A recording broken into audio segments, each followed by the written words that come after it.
아이의 모든 문제를 지혜롭게 푸는 감정의 대화법. 주변을 보면 자신의 감정을 제어하지 못하고 마음껏 분노와 원망을 쏟아내는 아이가 많습니다. 여기에서 중요한 질문은 이것입니다. 그 아이들은 처음부터 그랬을까요? 아마도 그렇지 않을 겁니다. 아이의 감정 조절 능력이 제대로 작동하지 않는다면 그건 평소 아이의 감정을 생각이라는 논리로만 받은 건 아닌지 생각해 보아야 합니다.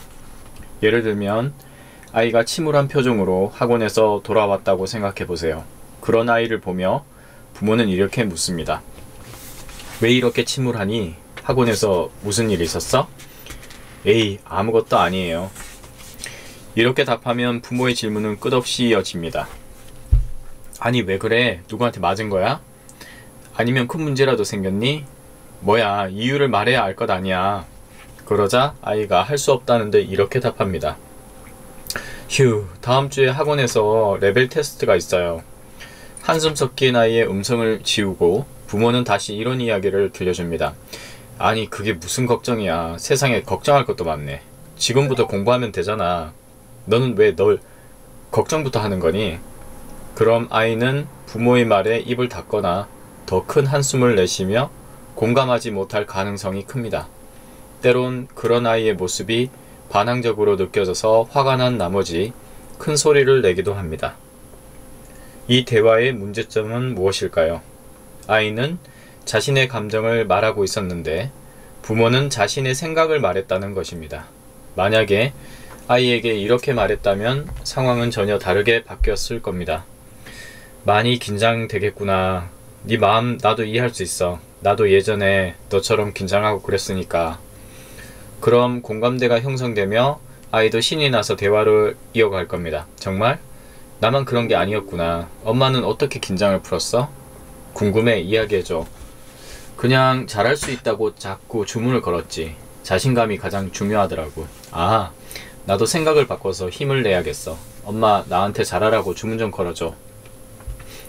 대화의 차이점이 느껴지시나요? 감정과 생각은 서로 결이 달라서 반드시 분리해야 합니다. 아이의 감정을 생각으로 받으면 말이 통하지 않게 되면서 앞에서 소개한 것처럼 부모의 눈에는 조언하고 가르칠 부분만 보이게 됩니다. 하지만 후자를 통해 우리는 다른 결과를 만날 수 있게 되죠. 아이의 감정과 같은 감정으로 대화를 나누면 결국에는 아이에게 힘을 내서 해보자 라는 생각을 선물할 수 있게 됩니다. 아이가 감정으로 접근한 문제를 부모가 자꾸 생각으로 대응하는 이유는 답을 빠르게 주고 싶어서입니다. 물론 이 모든 것이 아이를 사랑하는 마음에서 나오는 것이죠. 하지만 속도를 조절하여 느리게 다가가려고 생각하면 결국 마지막에 주려고 생각한 것을 아이 스스로 깨닫게 할 수 있습니다. 가장 아름다운 풍경을 만나게 되는 것이죠. 너 그게 울 일이니? 누가 너한테 그렇게 하라고 했어? 너가 뭘 잘했다고 난리야? 우는 아이에게 다가가 이렇게 말하면 아이는 더 크게 울거나 감정 조절을 못하는 사람으로 성장할 가능성이 큽니다. 앞서 배운 것처럼 감정의 언어를 통해 조금씩 섬세하게 다가가야 합니다. 이렇게 말이죠. 우는 이유를 묻지 말고 아이라는 풍경 자체와 하나가 되는 게 핵심입니다. 마음 아픈 일이 있었구나. 엄마 품으로 올래? 이렇게 조금만 안고 있자. 이처럼 이유를 묻지 말고 힘든 일이 있었다는 사실에 공감하며 동시에 품을 내어주며 따스한 온기를 전하면 됩니다. 이후의 상황은 굳이 경험하지 않아도 짐작할 수 있겠죠. 감정의 문제를 생각으로 해결하려고 하면 늘 아이와의 관계에서 반목과 갈등이 생깁니다. 당장 문제를 해결하려는 마음을 버리고 조금 천천히 마음을 읽겠다는 생각으로 다가가면 감정의 언어가 보입니다. 그리고 그걸 사용하면 모든 문제가 아름답게 해결됩니다. 감정은 머리로 가르치는 게 아니라 마음으로 공감하는 거라는 사실을 기억해 주세요.